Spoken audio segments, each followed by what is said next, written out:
Today, thousands of people scattered across our great country have been touched and impacted by one man. These people have two things in common. First, the connection Charles William Cannon made with them.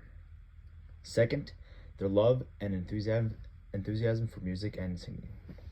Charles William Cannon, or as most called him, Dr. Cannon, was born on September 20th, 1946 in LA. After graduating high school, he lived all over the United States from Phoenix to Ann Arbor, along with many Midwest states. Throughout his career, he taught grades of all levels, along with collegiate choirs. Simultaneously, he also taught private lessons. My relationship with Dr. Cannon, or the name I knew him by, Chuck, started my freshman year of high school. Chuck was a professor emeritus of music at South Dakota State University. Well, one might think, what would an 80-year-old retired university professor and a high school freshman have in common? Chuck and me got along like two peas in a pod. We were both raised in the Reformed faith, and he taught for years in the area where many of my relatives lived. Chuck and I started lessons while COVID-19 was still raging on. And my first month of lessons started with me wearing a mask. Chuck eventually got frustrated and told me to take off the stupid mask. I can't hear you. Chuck had only two students at the time, me and one of my friends. Soon my friend quit lessons and Chuck continued teaching just for me. Soon after we finished our lessons, we would start talking like old friends.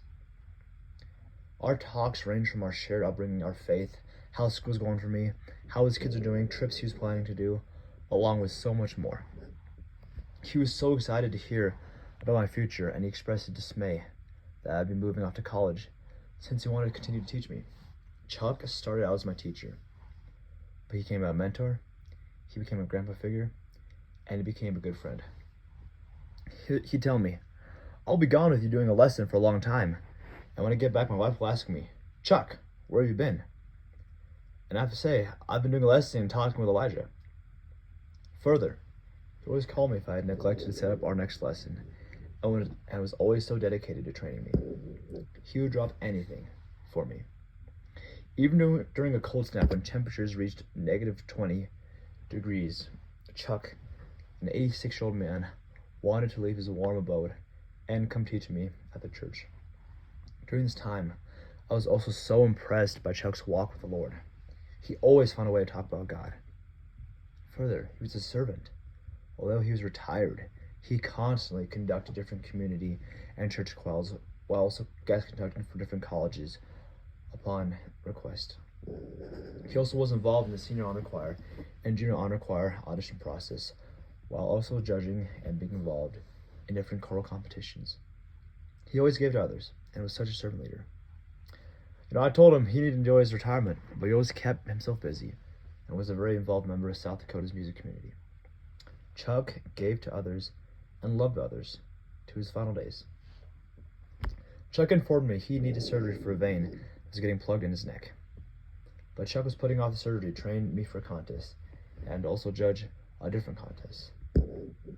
One week this last January, I had a lesson with him, and he was as active and full of life as ever. The next week, he texted me that he needed to have a surgery. A couple days later, I heard Chuck had a stroke and that he passed away.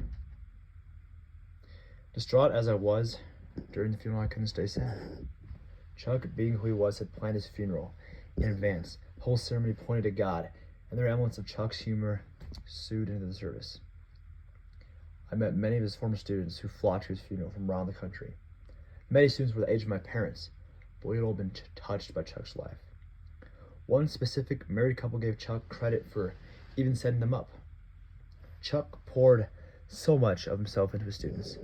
Many of his former students came up to me and told stories of going out for coffee and just having these deep emotional talks.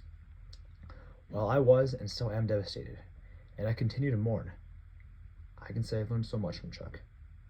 Chuck was a man after God's own heart, and as a result, I've learned what it looks like to be a man of God. I learned more about what being a servant really looks like. I learned to love and appreciate music on a deeper level.